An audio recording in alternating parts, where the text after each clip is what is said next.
Selamat pagi, apa kabar pemirsa TVR Parlemen? Kita berjumpa lagi dalam program TVR 09 bersama saya Dadi Ramadan dan juga rekan saya. Dan saya Elisa Purba. Pemirsa, dalam 30 menit ke depan kami akan menyajikan kepada Anda sejumlah berita nasional, khususnya dari sudut pandang DPR RI sebagai referensi Anda untuk memahami dinamika politik, hukum, ekonomi, sosial, dan budaya di Indonesia.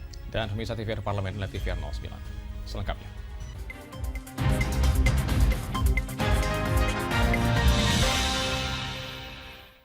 Kita awali TVR 09 pagi ini dengan berita terkait Komisi 10 DPR RI yang meminta pemerintah daerah agar terus membaharui varian koleksi buku yang hingga kini terus mengalami perkembangan.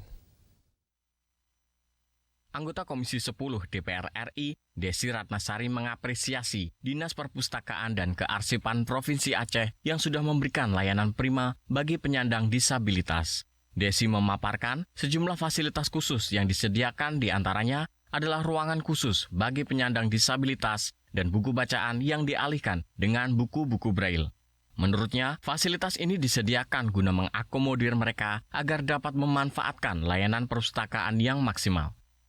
Ia menjelaskan, perlu ada dukungan anggaran yang tidak hanya berasal dari pemerintah pusat saja, namun pemerintah provinsi dan kabupaten kota untuk memenuhi kebutuhan buku dan fasilitas yang optimal di perpustakaan daerah Aceh.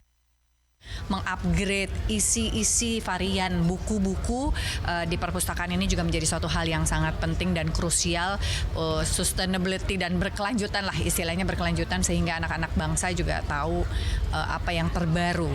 Tidak hanya dari sisi ilmiah, tapi juga dari sisi istilah bacaan yang populer itu, sehingga mereka juga mempunyai wawasan yang berbeda, tidak hanya wawasan kebangsaan, tidak hanya wawasan lokal, tapi juga wawasan internasional. Desi juga meminta pemerintah daerah untuk terus mengupgrade varian koleksi buku yang hingga kini terus mengalami perkembangan.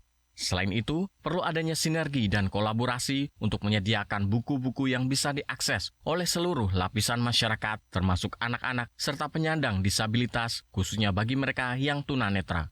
Dari Provinsi Aceh, Koko Inugroho, TVR Parlemen melaporkan. Kita beralih ke informasi selanjutnya, pemirsa. Ketua DPR RI Dr. Honoris Causa Puan Maharani dalam pertemuan kedua sidang Indonesia Pacific Parliamentary Partnership atau IPPP menyatakan kesamaan iklim dan geografis antara Indonesia dan negara-negara Kepulauan Pasifik dapat menjadi modal untuk pengembangan hubungan yang lebih baik di masa mendatang. Pada second meeting of the Indonesia Pacific Parliamentary Partnership atau IPPP tahun 2024, DPR RI mengajak negara-negara Pasifik berkomitmen untuk bersama menjaga stabilitas kawasan melalui diplomasi parlemen di tengah meningkatnya persaingan antar kekuatan besar. Ketua DPR RI Dr. Honoris Causa Puan Maharani mengatakan, sebagai negara kepulauan, Indonesia bersama negara Pasifik menghadapi tantangan yang sama, seperti ancaman perubahan iklim serta pengelolaan laut dan perairan. Kita harus berhati-hati agar kawasan Pasifik tidak menjadi arena persaingan negara-negara besar, dan kita harus berhati-hati agar tidak terjebak dalam persaingan tersebut. Pertemuan kedua IPPP ini berlangsung di tengah berbagai tantangan yang dihadapi kawasan Pasifik, seperti ketegangan geopolitik, ancaman konflik, polarisasi, lambatnya pertumbuhan ekonomi global, dan dampak pemanasan global. Sementara Presiden Republik Indonesia Joko Widodo mengapresiasi kemitraan strategis di kawasan Pasifik. Ia menegaskan, kerjasama parlemen dapat dimanfaatkan untuk berbagi pengalaman dalam menyiapkan solusi bersama, baik terkait ketidakpastian ekonomi, geopolitik, dan perubahan iklim. Kemitraan ini sangat penting untuk semakin dieratkan, di mana kerjasama parlemen dapat dimanfaatkan untuk berbagi pengalaman, untuk berbagi best practice dalam mencari solusi bersama, karena parlemen adalah jembatan antara aspirasi rakyat dan kebijakan publik. Rifki dan Koko, TVR Parlemen melaporkan. Selanjutnya pemirsa, DPR RI menekankan penghapusan jurusan di SMA jangan sampai mengorbankan tenaga pendidik. Dan informasi selengkapnya kami hadirkan usai jeda. Tetaplah di TVR 09.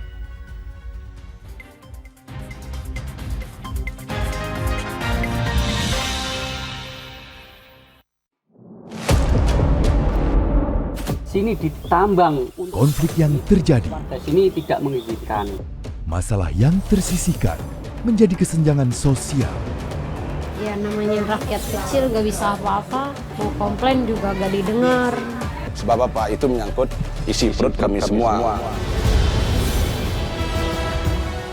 Bagaimana memutus keterbatasan untuk didengar?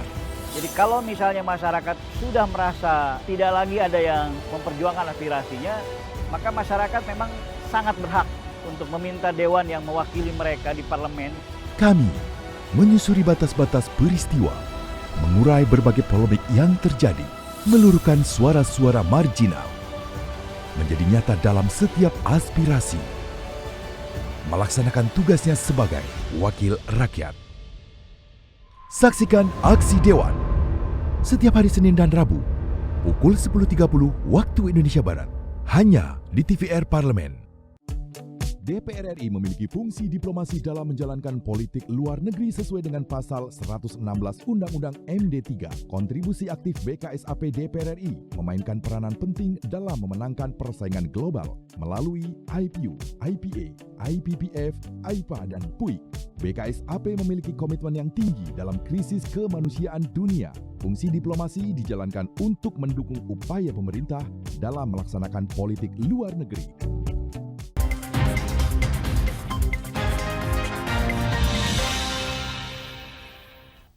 Kembali di TVR 09. Ya, pemirsa, pemerintah dinilai perlu mengkaji ulang kebijakan penghapusan jurusan IPA, IPS, dan bahasa di sekolah menengah atas. Dan tentunya penting bagi Kemendikbud untuk mempertimbangkan agar persoalan yang terjadi pada tenaga pendidik tidak semakin kompleks.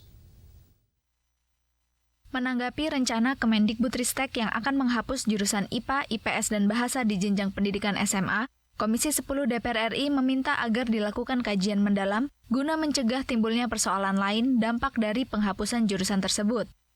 Anggota Komisi 10 DPR RI Muhammad Nur Purnamasidi menilai pemerintah perlu mengkaji terlebih dahulu bersama Komisi 10 DPR RI terkait dampak positif dan negatif yang mungkin ditimbulkan dari kebijakan ini, salah satunya bagi tenaga pendidik. Hal ini penting agar persoalan yang terjadi pada tenaga pendidik tidak semakin kompleks.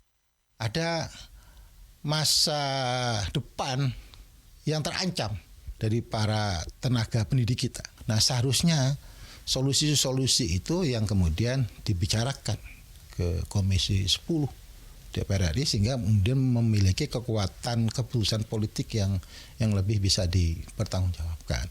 Karena itu saya berharap kebijakan ini sesungguhnya tidak perlu dilakukan dulu sekarang. Kita hitung bareng-bareng efek negatifnya, efek positifnya, kemudian terhadap hal-hal yang bersifat negatif, kita carikan solusi bersama. Penghapusan jurusan IPA, IPS, serta bahasa di jenjang pendidikan SMA akan diterapkan pada kurikulum Merdeka tahun ajaran 2024-2025. Kemendikbud mengklaim pada tahun ajaran 2022, sekitar 50% satuan pendidikan sudah menerapkan kurikulum Merdeka, di mana kebijakan tersebut tidak hanya berdampak bagi murid, tapi persiapan sekolah maupun guru ke depannya. Rifki dan Helmi, TVR Parlemen, melaporkan. Anggota Komisi 2 DPR RI menilai pilkada yang berkualitas mestinya memenuhi 4 syarat, yaitu keterlibatan partisipasi publik, regulasi yang adil, transparansi, dan menjalankan tahapan pilkada sesuai konstitusi. Anggota Komisi 2 DPR RI mendorong integritas dan profesionalisme KPU dalam penyelenggaraan Pilkada Serentak tahun 2024 demi melahirkan pemimpin daerah berkualitas melalui kontestasi pilkada yang jujur dan adil. Pada diskusi yang bertajuk Aspirasi Parlemen untuk Pilkada Serentak Berkualitas, anggota Komisi 2 DPR RI Mardani menilai, untuk menciptakan pilkada yang berkualitas dan melahirkan pemimpin yang baik, terdapat 4 syarat yang harus dipenuhi, yaitu keterlibatan partisipasi publik, regulasi yang adil, transparansi, dan menjalankan tahapan pilkada sesuai konstitusi. Tapi kalau ada partisipasi publik yang baik, maka money politik, intimidasi tidak akan mampu bertahan. Karena setiap orang punya hak masing-masing. Setelah partisipasi tentu ada regulasi yang adil, yang fair, yang memberikan kesempatan bagi semua. Dan ini akan sangat ditentukan oleh peran penyelenggara pemilu, media, dan civil society. Terakhir tentu ikut konstitusi. 4 target yang dimuat dalam pembukaan melindungi segenap bangsa dan seluruh tumpah darah Indonesia, majukan kesejahteraan umum, mencerdaskan kehidupan bangsa, dan ikut serta dalam perdamaian dunia mesti menjadi poin-poin yang dijabarkan di tiap pilkada kita. Lebih lanjut, Mardani berharap pelaksanaan Pilkada 2024 bisa berjalan dengan lancar dan mewujudkan pemerintahan yang demokratis bagi rakyat Indonesia sebagai salah satu target untuk mencapai Indonesia Emas 2045.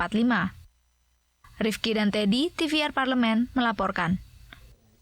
Anggota Banggar DPR RI menegaskan pemerintah seharusnya membenahi layanan transportasi umum alih-alih membebani masyarakat dengan pembayaran asuransi bermotor. Pada tahun 2025, pemerintah akan mewajibkan asuransi third party liability bagi semua jenis kendaraan bermotor guna menanggung resiko tuntutan ganti rugi ketika kecelakaan. Badan Anggaran DPR RI meminta pemerintah utamakan prinsip kehati-hatian dan kajian komprehensif untuk terapkan kebijakan ini. Anggota Banggar DPR RI Nur Purnamasidi mengatakan, sebelum menerapkan kewajiban asuransi kendaraan, lebih baik pemerintah membenahi layanan transportasi umum. Untuk mengimplementasikan program wajib asuransi ini, pemerintah perlu mempertimbangkan nilai kebermanfaatan dan kemampuan masyarakat. Mengingat dalam Undang-Undang P2SK disebutkan, asuransi kendaraan saat ini bersifat sukarela. Membebani masyarakat dengan menambah pembayaran asuransi bagi kendaraan-kendaraan bermotor di masa akan datang, harus didahulukan dulu memikirkan bagaimana membangun transportasi publik yang nyaman, sehingga kemudian masyarakat punya alternatif antara menggunakan kendaraan pribadi yang akan dibebani asuransi yang menurut saya mungkin akan makin membebani masyarakat, dengan moda transportasi publik yang nyaman, yang bisa menjamin kemanapun mobilitas orang. Lebih lanjut, Purnamasidi menambahkan, asuransi kendaraan seharusnya menjadi sebuah pilihan, bukan menjadi kewajiban yang membebani masyarakat. Pemerintah sebaiknya mengoptimalkan asuransi yang sudah ada, salah satunya melalui jasa raharja, ketimbang menggunakan skema asuransi baru dari pihak ketiga. Andri, TVR Parlemen, melaporkan. Pemirsa, persoalan guru di Indonesia dinilai sangat kompleks, bahkan dari perencanaan rekrutmen guru honorer. Sejumlah guru di Jakarta tidak masuk dalam data pokok kependidikan atau Dapodik, yang menyebabkan mereka tidak dapat mengikuti perekrutan guru P3K. Informasi selengkapnya akan kami hadirkan sesaat lagi. Untuk itu jangan kemana-mana. Tetaplah bersama kami di TVR 09.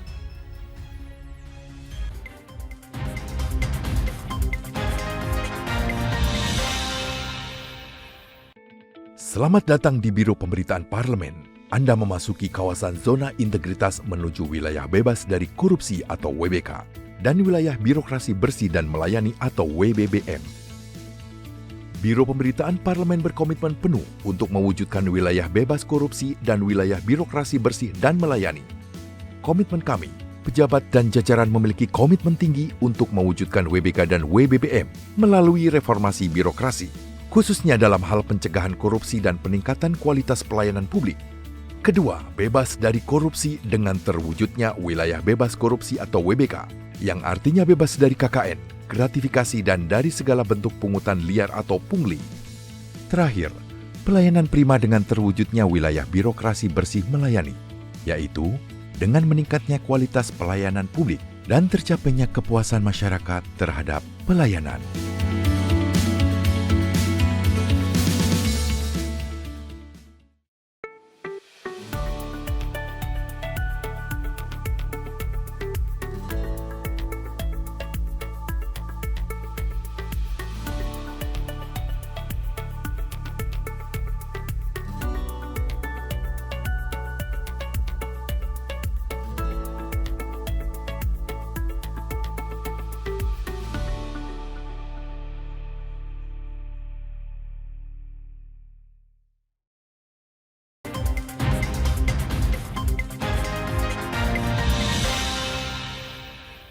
Terima kasih pemirsa, Anda masih bersama kami di TVR 09. Ya, pemirsa, janji pemerintah untuk menyelesaikan permasalahan tenaga honorer paling lambat Desember 2024 nampaknya tak juga menemui titik terang. Apalagi kasus pemecatan guru honorer karena kebijakan cleansing dinilai kurang humanis oleh Komisi 10 DPR RI. Dan saksikan liputan mendalam yang telah dihimpun oleh tim redaksi TVR Parlemen dalam segmen editorial Parlemen untuk Anda.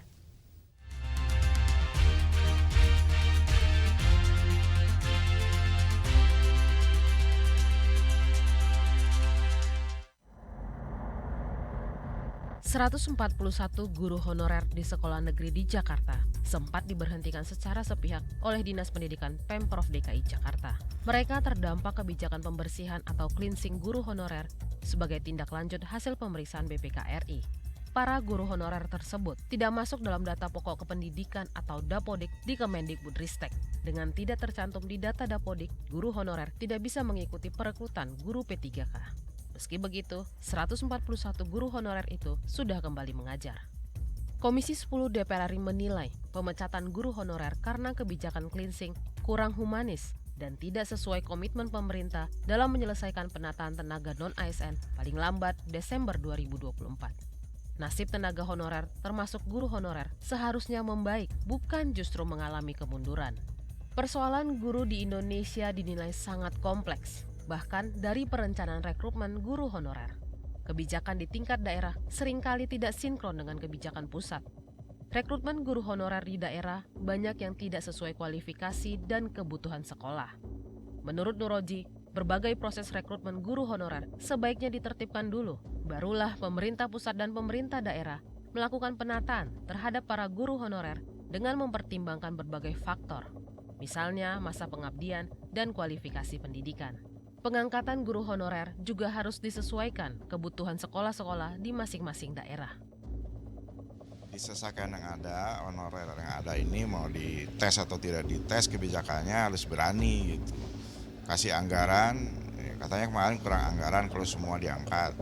Kasih anggaran, ambil keberanian, kebijakan tanpa tes. Kalau yang lebih udah tua ya pensiunin, kasih pesangon. Selesaiin semua, stop dulu rekrutmen baru, jangan ada lagi honorer yang dimasukin ke sekolah-sekolah itu, mau tendiknya, mau gurunya, pokoknya stop dulu. Selesai ini baru diatur perencanaan ke depan, untuk 5 tahun ke depan guru itu berapa diperlukan. Fenomena guru-guru honorer di hampir seluruh daerah di Indonesia yang terkena pemberhentian sudah pernah disampaikan Perhimpunan Pendidikan dan Guru atau P2G kepada Komisi 10 DPR RI. Iman Zanatul menyampaikan, banyak guru honorer di sekolah-sekolah negeri yang secara halus dan tidak langsung diberhentikan pihak sekolah dengan berbagai macam cara. Belum lagi seleksi P3K malah memetakonflikkan para guru karena banyak hasil seleksi P3K dinilai tidak adil. Fenomena tersebut dinilai sistemik dan terus berulang. Selain itu, masalah kesejahteraan guru-guru honorer dan guru-guru P1 juga belum layak, sehingga para guru tersebut terpaksa bekerja sampingan. P2G meminta Komisi 10 DPR RI mendesak pemerintah agar membuat kebijakan yang luar biasa untuk menyelesaikan berbagai masalah yang dialami para guru honorer maupun guru yang sudah lulus passing grade atau P1. Di Indonesia secara menyeluruh, kami bisa menyebutkan seperti itu, sedang terjadi upaya untuk mengusir guru-guru honorer dari sekolah dengan cara-cara halus. Mungkin tidak ada suratnya, tetapi melalui broadcast, verbal, non-verbal, jamnya dikurangi, dan lain sebagainya. Jadi ini fenomena yang menurut kami adalah fenomena nasional. Komisi 10 DPR RI akan terus memperjuangkan status dan kesejahteraan para guru honorer, sehingga Komisi 10 DPR tidak pernah bosan menagih janji Mendikbudristek terkait pengangkatan 1 juta guru melalui seleksi P3K. Guru honorer merupakan tenaga pendidik yang memiliki keistimewaan yang sama seperti guru ASN, sehingga perlu diperhatikan kesejahteraannya.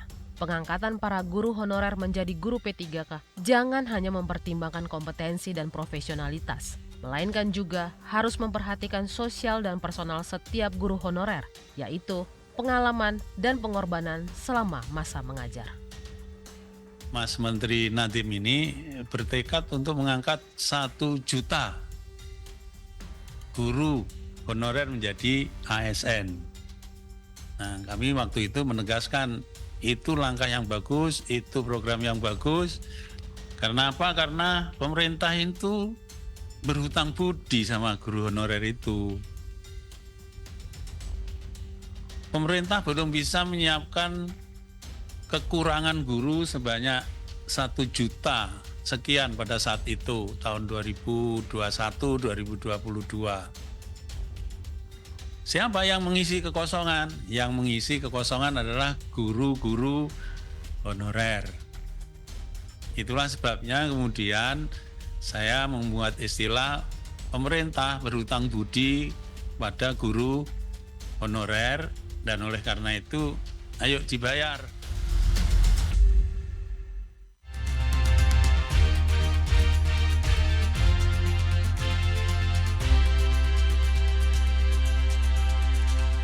Terdiri dari 20 hingga 30 ribu pulau yang terletak di Samudra Pasifik menjadikan kepulauan ini kaya akan destinasi liburan menarik yang dapat pemirsa nikmati. Dan seperti apa bagaimana keindahan beberapa tempat liburan di Kepulauan Pasifik?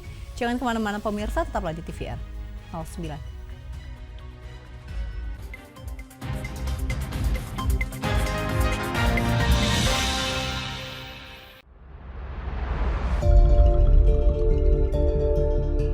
The House of Representatives of Republic of Indonesia will host the Indonesia Pacific Parliamentary Partnership or IPPP in Jakarta from 25th to 26th of July 2024.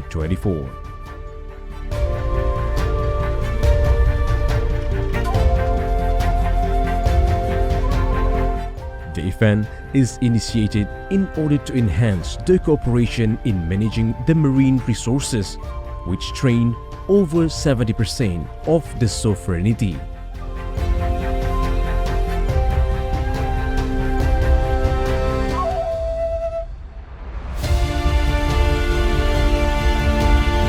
Brings fostering regional connectivity and inclusive development as the main issue.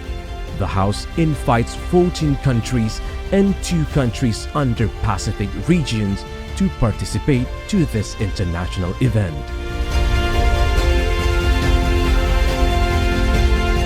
IPPP seeks to reinforce interparliamentary collaboration in connectivity and inclusive development in the Pacific region. Within the maritime, environment, climate change, natural disasters, social, cultural, and education sector.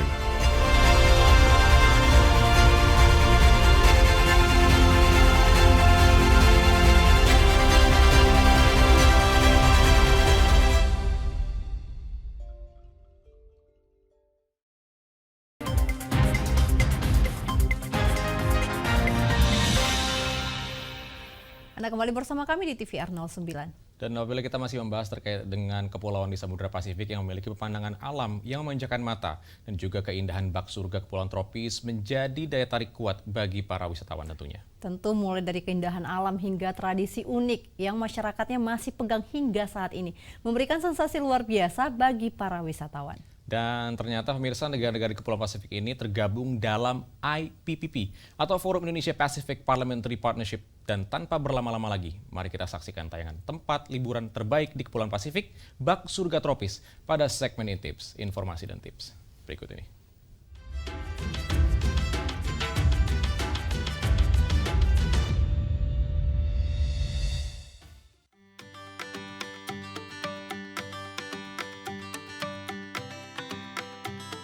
Pemirsa TVR Parlemen, kalau dengar kata liburan, ingat apa? Hayo! Pasti pemandangan indah yang memanjakan mata dong.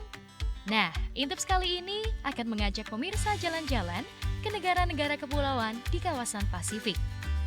Rata-rata negara kepulauan ini berada di Samudra Pasifik Selatan.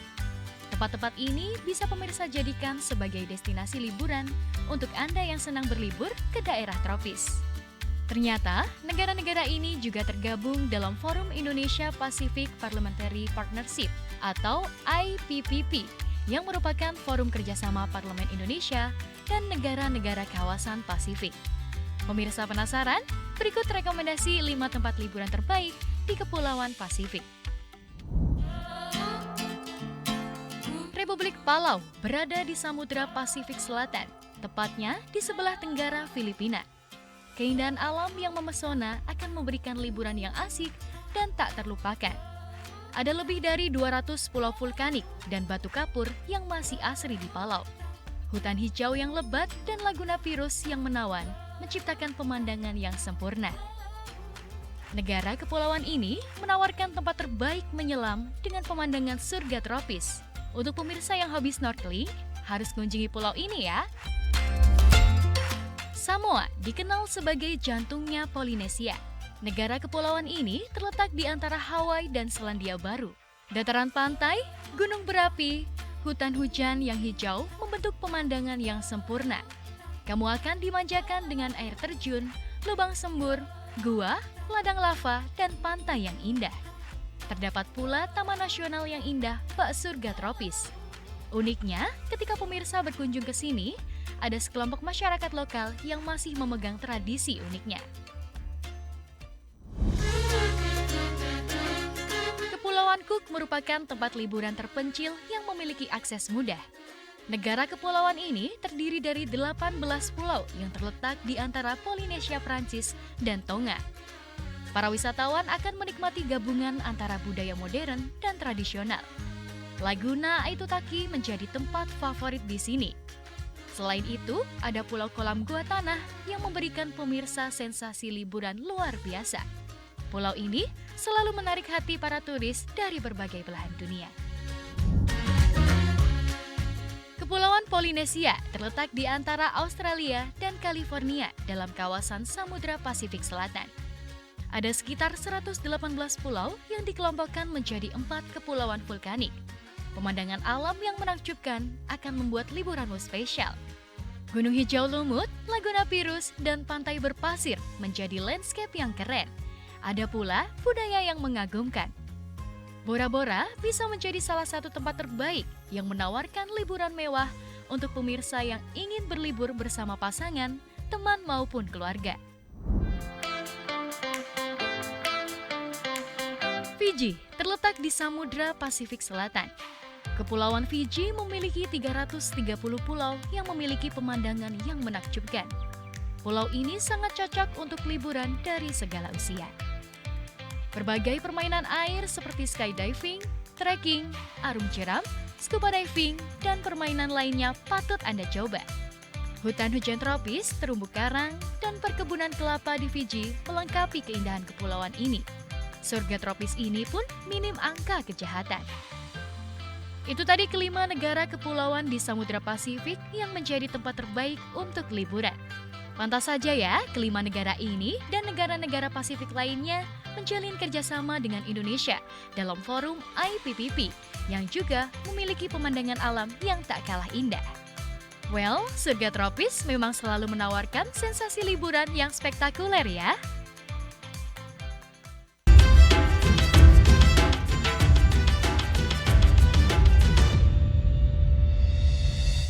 Ya pemirsa, informasi tadi sekaligus menutup jumpa kita pagi ini. Dan di penghujung acara kami informasikan kepada Anda bahwa saat ini DPR RI sedang memasuki masa reses, di mana seluruh anggota Dewan kembali ke daerah pemilihannya masing-masing melaksanakan fungsi representasi DPR, menyerap, menindaklanjuti, dan memberikan pertanggungjawaban kepada konstituen di daerah pemilihannya. Dan sejumlah agenda serta program DPR RI lainnya masih dapat Anda saksikan secara langsung di TVR Parlemen melalui kanal utama, kanal komisi, dan kanal ad kelengkapan dewan lainnya yang dapat Anda akses di tvrparlemen.dpr.go.id.